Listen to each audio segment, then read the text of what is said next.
मुख्यमंत्री माझी लाडकी बहीण योजनेसाठी आले आहेत नवीन 5 अपडेट्स आणि 3 अशा गोष्टी ज्या केल्या नसतील तर अर्ज मंजूर झालेला असतानाही 17 तारखेला येणारे पैसे महिलांच्या खात्यामध्ये जमा होणार नाही। सर्व काही समजून घ्या आणि त्यानुसार लगेच प्रोसेस करा। पण त्यापूर्वी जर आपल्या चॅनलवर नवीन असाल तर सबस्क्राइब करा, बेल आयकन प्रेस करून ऑल नोटिफिकेशन सिलेक्ट करा, म्हणजे या प्रकारचेच या संदर्भातील नवनवीन व्हिडिओज तुमच्यापर्यंत सर्वात आधी पोहोचतील। नमस्कार मित्रांनो, याआधी सांगण्यात आले होते की योजनेमध्ये अर्ज करण्यासाठी 31 ऑगस्ट 2024 ही शेवटची तारीख असेल, पण त्या तारखेनंतरही योजना सुरू राहणार असल्याचे अलीकडेच सांगण्यात आले आहे। म्हणजे जर तुम्हाला कोणत्याही कारणास्तव 31 तारखेपर्यंत अर्ज करता आला नाही तर काळजी करू नका, त्यानंतरही योजनेअंतर्गत नोंदणी सुरूच राहणार आहे आणि त्या पुढच्या हप्त्यांचे पैसे दर महिन्याला ठरल्यानुसार 1500 रुपये महिलांच्या खात्यामध्ये जमा होणार आहेत।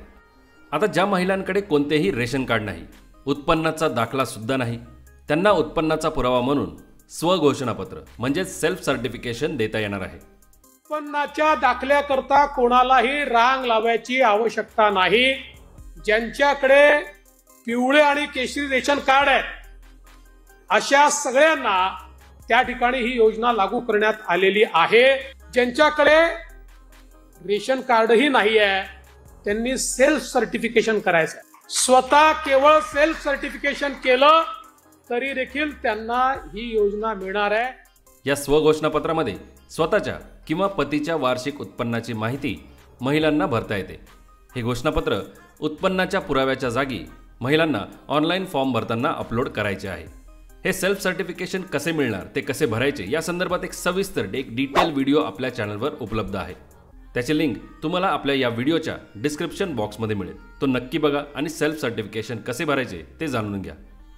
मित्रांनो, या अगोदर लाडकी बहीण योजनेचा पहिला हप्ता 3000 रुपये हा 19 तारखेला जमा होणार असल्याचे सांगण्यात आले होते, पण आता रक्षाबंधनापूर्वीच पैसे पात्र महिलांच्या खात्यावर जमा करण्याचा निर्णय शासनाने घेतला आहे।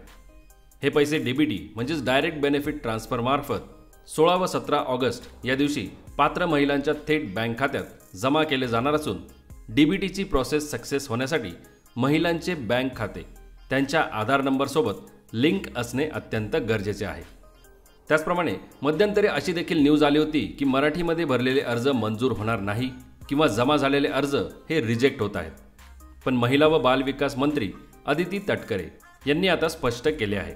अर्जाची प्रक्रिया करताना काही तांत्रिक अडचणीमुळे मराठी भाषेतील अर्जांचा विषय चर्चेला आला होता, परंतु ही तांत्रिक अडचण संबंधित बँकेने सोडवली आहे, त्यामुळे मराठीत केलेले अर्ज स्वीकारले जाणार आहेत।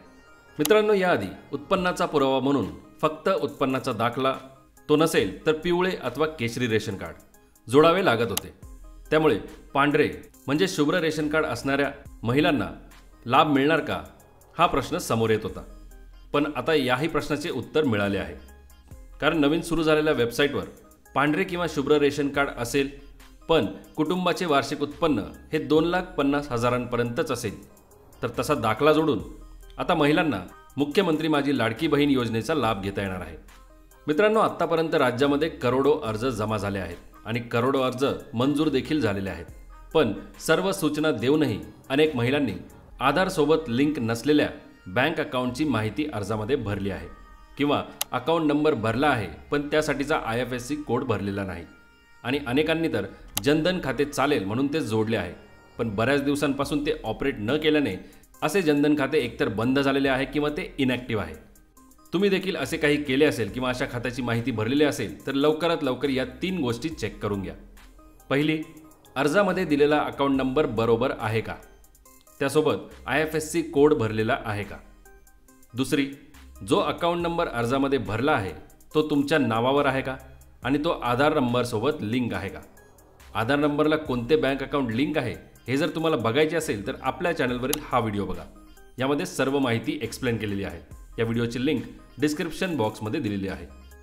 आणि तिसरी गोष्ट किंवा तिसरे काम जे तुम्हाला करायचे आहे ते म्हणजे जर तुमचे जनधन खाते असेल आणि त्याची माहिती तुम्ही अर्जामध्ये भरली असेल तर ते जनधन खाते चालू आहे का ते बघा, कारण ते जर बंद असेल किंवा इनॅक्टिव्ह असेल तरीसुद्धा 17 तारखेला येणारे पैसे तुमच्या खात्यावर जमा होणार नाहीत। म्हणून अर्ज जमा झाला, तो अप्रूव्ह झाला म्हणजेच मंजूर झाला तरीसुद्धा 17 तारखेच्या अगोदर या सर्व गोष्टी तपासा आणि निश्चिंत रहा. धन्यवाद. जय हिंद. जय महाराष्ट्र.